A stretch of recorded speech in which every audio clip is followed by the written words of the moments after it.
Hey guys, this is Night Elf Mohawk. I'm Tyler here with my friend Brian at Chinchy047. Hey, how's it going, guys? I'll put a link to his channel in the description. Anyway, we're going to be doing a review of Diablo 3.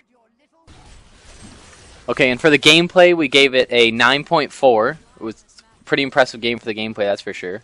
The controls, they're really easy to get used to. You'll have no problem jumping in. They're really fluent. You'd have any troubles getting into it? Not so much. I thought it was very fluent, very easy, very user-friendly. I can move wherever I want without being, without having any trouble. Yeah, the only thing I can say is once you get higher up, the farther I get and more mobs, I find the mouse control a bit more irritating. As you get into more, like, you have to move out of the fire and stuff like that. But yeah, it's not bad. The game's, once you get through, it's definitely a challenging game. Like, anyone who wants a hardcore game will not have a problem there. You start out, it might seem kind of boring. It's easy off the difficulties. But time you go through the 4 difficulties to Inferno, yeah, it's definitely a lot harder. yeah, the difficulty definitely racks up, and it's one of those games that it'll start off a little easy, you get used to it, and then it'll just be like, boom, Yeah. everything's hard. And yeah, when you're playing, you won't have any trouble. No one should have any trouble with the user interface as far as like knowing what to do in the gameplay. It's easy access. There's really nothing to do it. Like it tells you just number 1, 2, 3, 4 for each ability, like what button to press. Yeah. Again, do you have any troubles getting into it? Not really. It's just simple, very clear. I knew what was which was what, and everything was just simple that way. Yeah. And then the menus, didn't impress me. Is the layout and stuff. Some of the options just are buried more than they need to be and aren't clear. Like I'm discovering options still now. However, like a month after it's come out. So I mean, you just discovered not too long ago the auto loot, didn't you? Yeah, or it was the auto equip. I didn't even know that. Also the option where you're able to scroll to different categories without actually going back and then clicking that category. Yeah, Blizzard's been changing their menus. The World of Warcraft back in like Burning Crusade and stuff, I like the menu layouts a lot better than now. It keeps getting worse in my opinion. For any of their games, they're all the same. Yeah, Blizzard's Blizzard. What can you do? Okay, now for creativity, we've given it 8.5. It's decently creative. Not much stands out in terms of that, but nothing's lacking too much. The storyline, it's not too basic, but I mean, it's not. Yeah, once again, it doesn't stand out like crazy. Did you see anything that stood out to you? Not too much. In creativity, everything was just normal. Nothing really popped up. Nothing really surprised me. Nothing really jumped out. And for story, there's not really much of a story. The story's there. I'll admit I'll say it was a cool story, but I won't say it was original. Like it's cool, but kind of cliched for that kind of game, I guess. I really liked the idea of going up into heaven and stuff like that. But yeah, once again, it's pretty creative. It's not bad. Yeah, I'm not saying it's terrible. I mean it's good, but let's just say 13 years in development, they could have come up with something better. Yeah, definitely. Yeah, the customization, again, it's good, but I would have liked to see a talent tree is what I would like to see, along with the stuff they have. Yeah, I think, considering this game has been in 13 years of development, yeah, definitely could have worked a little bit more on the skills. In some categories, there was 3 skills or something, and I could have seen a little bit more variety. Yeah, I would have liked to see each ability has I'd like to see more abilities and less runes, because right now they have a lot of runes for each ability and not. I'd like to see a bigger ability book instead of the huge rune book.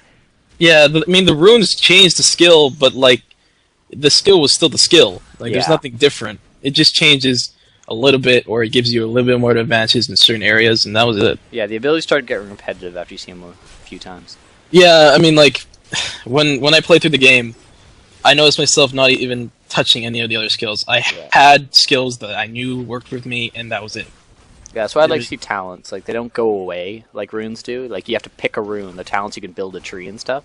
Yeah, if there's a tree, you sort of think about it. You sort of pick it in your head saying, which way do I want to go? What do I want to do? Yeah. and it really wasn't there. It was just there, and you're like, wait, which one does more damage, or which one just works out? And that was it. Yeah. For the game world, that impressed me. I really liked being able to, all the knocking down the walls, spilling the acid on people, the flames, the log traps.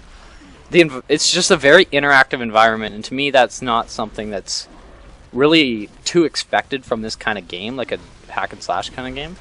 Yeah, it's something that I think most developers kind of forget. Like they should not just think about what your character is doing, but different ways that the environment itself can help your character or change sort of the tide of battle or anything like that. Yeah. Okay, next up for the campaign, we gave it a 8.7. It's a pretty impressive campaign. It's not lacking anything. Not really. Mainly, I think it's a little short, to be honest. They've got the 4 playthroughs, but that's just the same thing over. I think the actual 1 playthrough could have been, a bit longer. Yeah, I mean, when you take the game and you sort of just first playthrough, you're exploring everything. It takes longer than any of the other playthroughs, but the moment you get past that first playthrough, you can fly through the game in like 7 hours. Once you get some experience, you know what you're doing. You'll really start to see. It's not... First time, you'll be like, oh yeah, what are they talking about? This is a pretty long campaign. Every time you play it again, it just seems shorter and shorter. Yeah, especially if you, beat everything, and then now you're going for achievements, and then everything is just... In that sense, quick. it is a very long game. Trying to get all the achievements, if you want to do that. But just as far as the length of 1 playthrough, not impressed. Yeah. The lore, I think... They've got the lore on the ground, the little books and stuff you pick up. It plays a dialogue, like a audio dialogue. I think that was a really cool idea. Yeah, definitely. I mean, I've seen it in other games, and it works really well. It doesn't say, "Hey, read me," and stop me from playing the game. It plays. Yeah. While in the background. And also other games like the Call of Duties. Almost most shooters do these things like, oh, pick up the intels, get all the achievements. Well, what are you doing with the intels? You can't look at the intel. You have no idea what you just picked up. This game. The achievements are to pick these up, and you're learning a bunch of lore of the game. I know I'm not a big fan of it, but I know a lot of people that really, like burying deep into the lore of the game, the storyline, and everything. Mm-hmm. And then the cutscenes. Wow, Blizzard has always been. I've always loved them. Yeah, the cutscenes were impressive. I was really happy, and I was watching them. Some of these things. If anyone who watches anyone has seen the trailers for World of Warcraft, like the Wrath Lich King one, where the Lich King stabs the sword in the ice and all this? It doesn't look like it's done with a computer. It looks like you're watching it happen in real life. Other than the fact there's a flying bone dragon, that kind of gives it away.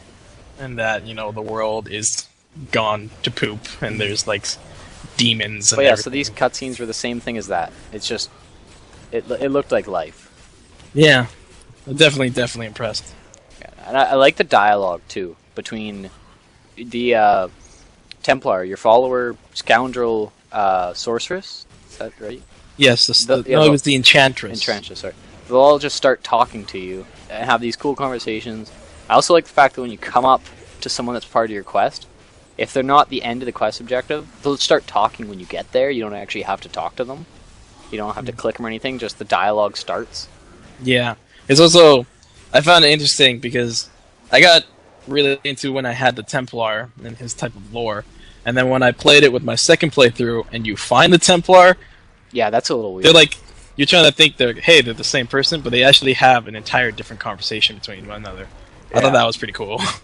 And then the AI's brain...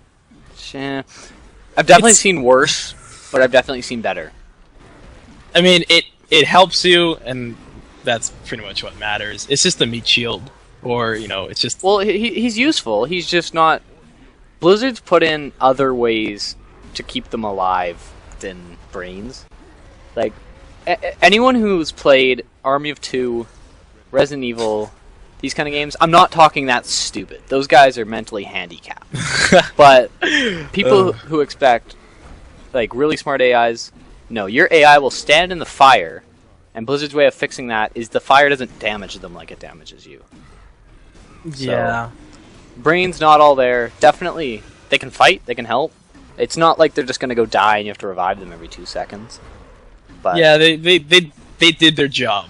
They did it well. They can heal you. They do all this nice stuff, but they're not standing out as turning their brains. Yeah, definitely not. Okay, so next up we got graphics, which we gave an 8.6. They the one thing about Blizzard is since they don't make console games, one of their goals is to make it so you can like scale down the graphics and stuff and play it on fairly low-end computers. They get a bigger audience that way.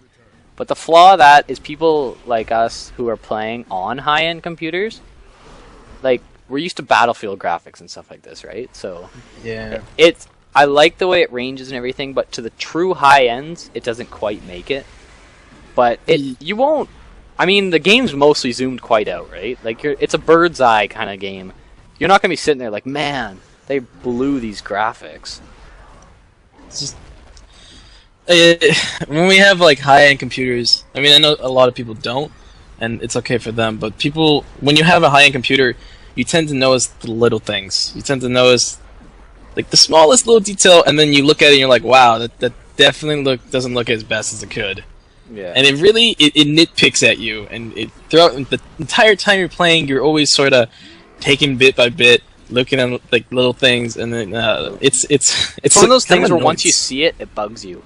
Yeah. You never notice it, but once you know it's there, it just lingers there. The UI graphics, I like. That's my favorite part. Was the graphics of the interface.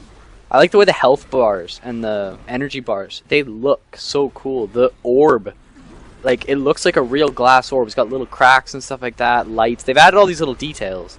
The orbs, like the red is swirling inside and all this stuff. Dragons look good. That's my favorite part. It's UI. I had no complaints there at all. Yeah, it's definitely, they put the details there, and it wasn't like overboard. It wasn't too simplistic. It was perfect. It was just there. You noticed it, and you're like, wow, that's pretty cool. And then you went on, and it was just one of those highlights of your day. The people and their weapons and stuff. I'd call that the lowest end of the graphics. Still up there, but I'd say that's where it flawed the most. When you're looking at like weapons, like the one weapon I had that like dripped blood, it didn't look like blood.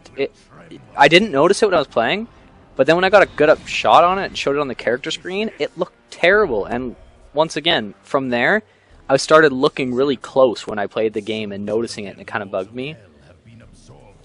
Yeah, I mean, I'm not the type of person to knock down games for graphics. I mean, to me, graphics doesn't make a game. Yeah, same here. But I mean, like, it nitpicks at you like anything else. It's just like you're like, oh, that could have looked better. They could have done just a little bit better in that certain area, and it's just. But again, they are making it scale for the computers, and it does reach it reaches a good enough level. It's high graphics. It's just the perfection level is not there. If you're coming into this game from just a normal game, you're going to think, I like these graphics. If you're coming in from a person who's running a high graphics card, playing Battlefield, like that's the most recent game I can think of for good graphics, but anyone coming from those kind of games you shouldn't be complaining, but you're not going to think it's impressive.